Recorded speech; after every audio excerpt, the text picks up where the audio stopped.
उप्पल, वास्तुविशारद. गेले 14 वर्ष म्हणजे 11 नोव्हेंबरला 14 वर्ष होतील वास्तू मांगल्य सुरू केलेला. आणि वास्तू बरोबरच मी ज्योतिष, न्यूमरोलॉजी हे बघत असाल तुम्ही तर भरपूर गोष्टी केलेल्या आहेत. पण मोस्टली फोकस आपला वास्तू, ज्योतिष, न्यूमरोलॉजी याच्यावर असतो. कारण याच 3 ते 4 गोष्टी अशा आहेत की आपल्याला आपलं आयुष्य चांगलं करण्यासाठी मदत करतात, जर ते आपण योग्य पद्धतीने वापरलं तर.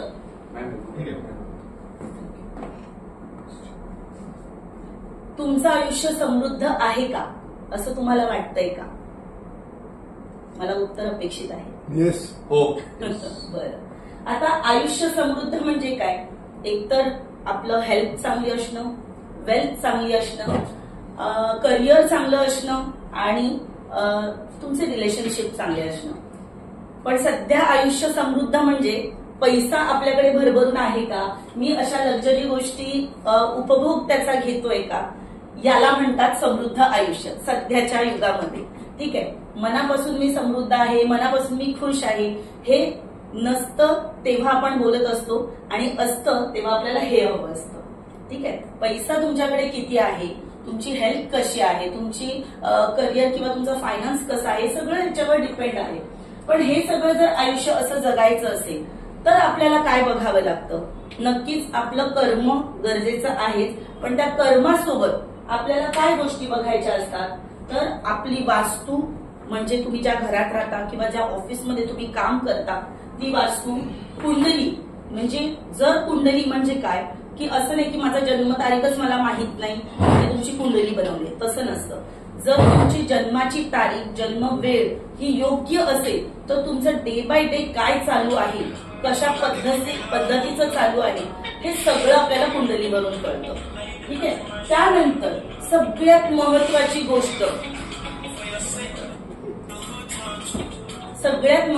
गोष्ट म्हणजे आता आपल्यासोबत असणारा आपला मोबाईल आणि त्या मोबाईलमध्ये असणारा तुमचा 1 किंवा 2 जे नंबर असतात ते.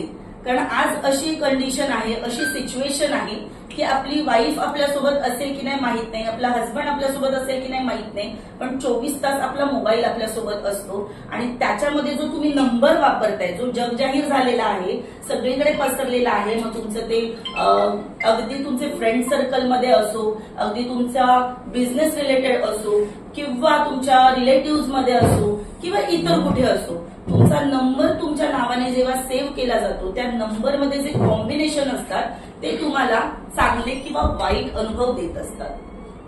तर आता आपण पहिलं वास्तूमध्ये जाऊया. वास्तूमध्ये काय बघायचं असतं? वास्तू म्हणजे काय तर ज्या मुख्य दिशा आपल्या सगळ्यांनाच माहित असेल, पूर्व, पश्चिम, उत्तर, दक्षिण आणि उपदिशा ईशान्य, आग्नेय, नैऋत्य, वायव्य.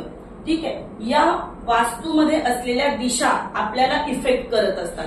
म्हणजे उदाहरणार्थ मी इथे बघितलं तर मी त्या पिलर खाली बसले, नंतर माझं लक्ष गेलं अरे मी पिलर खाली बसले, तर मी जागा एक्सचेंज केली. का आहे? कारण हे व्हायब्रेशन्स असतात. ठीक आहे. प्रत्येक गोष्टीचा आपल्याला आपल्या जीवावर किंवा आपल्याला आपल्या जीवनावर परिणाम होत असतो. आता तुम्ही म्हणाल की मग सगळं असं बघायला गेलं तर कुठे काय होणार? आता जसं सरांकडनं किंवा या सरांकडनं मी ऐकलं की त्रासदायी काही गोष्टी घडतात किंवा काहीतरी असं लिटिगेशन, अलिगेशन होतं, तर खूप वेळा असं होतं. आता हा मी नंबरमध्ये पुढे घेईनच पाठ, पण ते मला आठवण करून द्या जर मी विसरले तर मी का होतं ते सांगेन. पण वास्तू इफेक्ट केव्हा करते? जर तुमच्या घरामध्ये तुमची पूर्व, उत्तर ह्या दिशा खूप चांगल्या असतील, ओपन असतील, तिथे जडत्व नसेल तर नक्कीच तुम्हाला प्रगतीचे मार्ग मिळतात. आता ते का? तर सायंटिफिक रिझन असं आहे की पूर्व आणि उत्तर इकडनं आपल्याला प्राणिक आणि जैविक ऊर्जा मिळतात. आपल्याला कुठल्याही थोटांमध्ये जायचं नाहीये. आपल्याला शास्त्र आणि विज्ञान याचा संयम किंवा याचा पूर्ण अभ्यास करूनच पुढे गेलेल्या गोष्टीवर काम करायचं असतं. तर तुम्ही जेव्हा वास्तू घेता किंवा ज्या वास्तूमध्ये राहता तर ती वास्तू मुख्य म्हणजे काय बघायचं असतं की तुमचा दरवाजा कुठल्या दिशेला आहे, तुमचं टॉयलेट कुठल्या दिशेला आहे आणि तुमचं किचन कुठल्या दिशेला आहे. पण मी मुख्यत्वे हेच सांगते की कुठल्याही, मग तुम्ही रेंटल वास्तूमध्ये जा किंवा तुम्ही परचेस करणार असाल वास्तूमध्ये किंवा तुम्ही आता ज्या राहताय वास्तूमध्ये, जर तुमचा मुख्य दरवाजा योग्य दिशेला असेल तर तुमची भरभराट होते. जर तुमचं टॉयलेट योग्य दिशेला असेल तर भरभराट नाही पण योग्य आरोग्य मिळतं. पण हेच जर तुमचं चुकलं, मुख्य दरवाजा चुकला, टॉयलेट चुकलं, कारण या गोष्टी बघणं गरजेचं काय आहे, पहिलं टॉयलेट घरामध्ये नव्हतं तेव्हा इतके प्रॉब्लेम नव्हते, पण आता झाले जिकडे तिकडे टॉयलेट घरामध्ये आहेत आणि जर टॉयलेट चुकीच्या दिशेला असेल तर त्या पद्धतीचे आपल्याला नको ते परिणाम भोगावे लागतात. आता तुम्ही म्हणाल की आता तर कसं बघणार, जो बिल्डरनी बांधलंय तेच करणार. मग त्यामुळेच काय असतं की तुम्हाला वास्तुशास्त्राचा आधार घ्यायचा असतो आणि घेतानाच बघायचं असतं की माझं टॉयलेट कुठे आहे घरामधलं किंवा दरवाजा कुठला आहे. आता दुसरी गोष्ट, पूर्व आणि उत्तरेचे दरवाजे सगळ्यात बेस्ट, कारण 4 दिशा ज्या मुख्य आहेत त्या प्रत्येक दिशेला 9 पदं असतात. त्या प्रत्येक पदाचा एक अर्थ असतो. म्हणजे उदाहरणार्थ पूर्वेला एक असं पद आहे की त्यावर तुमचा दरवाजा असेल, समजा ही अशी, आता इथे तर पूर्व अशीच आहे, ही पूर्व आहे, तर ह्या 9 पदांमध्ये जर दरवाजा तुमचा 3ऱ्या किंवा 4थ्या पदावर असेल तर नक्कीच त्या घरामध्ये सुख समृद्धी असते. प्लस जर कोणाला राजकारणात जायचं असेल तर त्याला त्या संधी मिळतात, असं पद आहे. उत्तरेचं जर घर असेल आणि उत्तरेला 3ऱ्या ते 4थ्या पदावर जर दरवाजा असेल, भरभरून पैशाचा ओघ वाहतच असतो ते घरामध्ये. ठीक आहे, अशी पदं असतात की उत्तरे आणि पूर्वेमध्ये खूप चांगली पदं आहेत, पण तेच दक्षिणेला आपण म्हणतो अवॉइड करा. पण असं नाहीये, एक पद दक्षिणेला चांगलं आहे, पण ते जर पद सरकलं नैऋत्य दिशेला तर मग घातपात होणं, सतत ऍक्सिडेंटल किंवा तुम्हाला हॉस्पिटलायझेशन होणं किंवा रक्ताशी निगडीत काही ना काही प्रॉब्लेम होणं हा प्रकार होतो. वेस्टची पण पदं आहेत, पण जर ते प्रॉपर वेस्ट मध्ये असेल तर उशिरा का होईना ग्रोथ मिळते, चांगलं असतं. पण सगळ्यात महत्वाचं म्हणजे नैऋत्येला जर दरवाजा असेल, आता नैऋत्य म्हणजे काय, खूप लोकांना असं वाटतं की कोपरा म्हणजे उपदिशा, पण असं नसतं. मुख्य दिशा या 30% असतात आणि उपदिशा हे फक्त कोपरे नसतात, तर ते 60% असतात. म्हणजे जर तुमची पूर्व दिशा एवढी आहे तर तुमची उपदिशा एवढी आहे. तर त्याच्यामुळे नैऋत्य म्हणजेच काय, दक्षिण ते पश्चिम या भागामधला जो झोन आहे तो तुम्ही अवॉइड करायचा आहे मुख्य दरवाजासाठी. नाहीतर जर आपण ते अवॉइड नाही केलं तर अशा ठिकाणचे दरवाजे असतील तर एक प्रॉब्लेम नाही संपला तर तुमचा दुसरा प्रॉब्लेम तयारच असतो. खास करून कोर्ट कचेरी सारखे मॅटर, ऍलिगेशन, लिटिगेशन हे प्रॉब्लेम नैऋत्येच्या दरवाजाला येतात. तर प्रयत्न करा, तुमचा दरवाजा जर नैऋत्यचा असेल तर ते वास्तू तुम्ही चेंज करू शकता किंवा जर त्याच्यामध्ये काही थोडंसं शिफ्ट करून चांगलं पद क्रिएट करण्यासारखं असेल तर ते तुम्ही करू शकता. ठीक आहे, त्याचनंतर मी घेईन टॉयलेट. जसं मी म्हटलं सगळ्यात बेस्ट ऑप्शन असतो टॉयलेटचा. जर तुम्ही गावी घर बांधणार असाल किंवा इतर कुठे तुमचं असेल तर टॉयलेटची जागा ही पश्चिम ते उत्तर या वायव्य झोन मध्ये असणं सगळ्यात बेस्ट आहे. पण तेच टॉयलेट ईशान्येला असेल, ईशान्य म्हणजे काय, उत्तर ते पूर्व दिशेच्या मध्ये, तर ईशान्येला जर असेल तर मानेच्या वरच्या भागात काही ना काही प्रॉब्लेम येतात. जर कोणी नवीन जोडपं असेल, बेबीचा प्रॉब्लेम म्हणजे बेबीसाठी ते हे करत असतील तर त्यांना पहिली गोष्ट तर कन्सीव्ह होतच नाही. कन्सीव्ह झालं तरी येणाऱ्या बेबीमध्ये मानेच्या वरच्या भागामध्ये काही ना काही प्रॉब्लेम येतात किंवा मेंटली रिटायर्ड ते बेबी होऊ शकतं. अशा पद्धतीचे खूप काही प्रॉब्लेम असतात. इव्हन तिथे किचन जरी असेल, ईशान्य भाग हा शंकराचा भाग किंवा संतान लक्ष्मीचा भाग असल्यामुळे तिथे टॉयलेट किंवा किचन येणं चुकीचं असतं. तर ह्या छोट्या छोट्या गोष्टी, एवढंच नाही, तुमच्या घरामध्ये असलेले रंगसंगती, हे रंगसंगती पण तुम्हाला खूप काही अनुभव देऊन जातात. तुमच्या घरामध्ये नैऋत्य, दक्षिण या दिशेला ग्रीन, स्काय ब्लू, व्हाईट असे कलर असतील तर प्रत्येक पुरुषाला त्रास होतो. दुसरी गोष्ट, आपल्याकडे कर्जवाढ होते. तुम्हाला कुठल्या ना कुठल्या गोष्टीमध्ये स्टक बघायला मिळतं की आपण स्टक होतोय. पण तेच जर तुम्ही तिथे येलो कलर किंवा क्रीम कलर असे कलर वापरले तर नक्कीच तुमची स्टेबिलिटी वाढते, भरभराट वाढते. ठीक आहे, तर माझं म्हणणं, जर आपल्याला जास्त काही बदल करता येत नसेल तरी निदान घरातले रंगसंगती बघा आणि 2 कलर अगदी वापरले तरी सुद्धा भरभराट होऊ शकते. ती म्हणजे उत्तर दिशेला स्काय ब्लू किंवा लाईट ग्रीन कलर आणि बाकी पूर्ण दिशेला क्रीम कलर. एवढं तुम्ही केलं तरी तुम्हाला खूप वास्तूमध्ये फरक दिसून येतो. त्यानंतर किचन आपण अर्थातच बोलतो की अर्थातच आपण किचनचं बोलतो की आग्नेयमध्ये पाहिजे, पण आग्नेयमध्ये नसेल तर निदान पूर्व दिशेला आपला फेस होईल अशा पद्धतीने आपला ओटा असावा.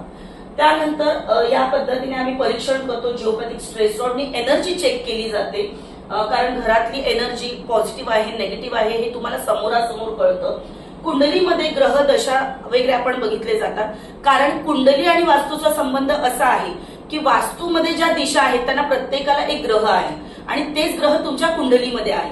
मग काही लोक बोलतात आम्हाला तर नाही मिळालं, वरच्याला तर चांगलं आहे, खालच्याला तर काही वाईट आहे. असं का होतं? कारण जर वरच्याचे ग्रहमान चांगले आहेत एकाच बिल्डिंगमध्ये एकाच साईडच्या फ्लॅट्समध्ये, म्हणजे एकाची स्थिती खूप चांगली असते एकाची वाईट असते. पण असं का?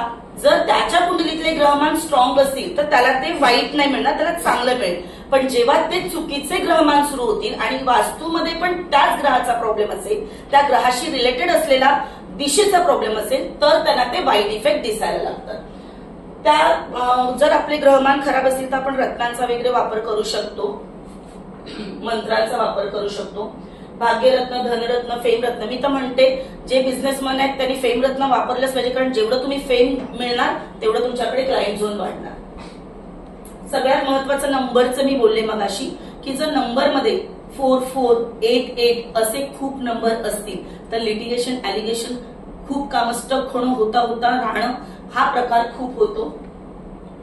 याचा पाहिजे तो फोटो काढून घ्या. यातले जर नंबर तुमच्या मोबाईल नंबरमध्ये असतील तर नक्कीच तुम्हाला मोबाईल नंबर बदलण्याची गरज आहे.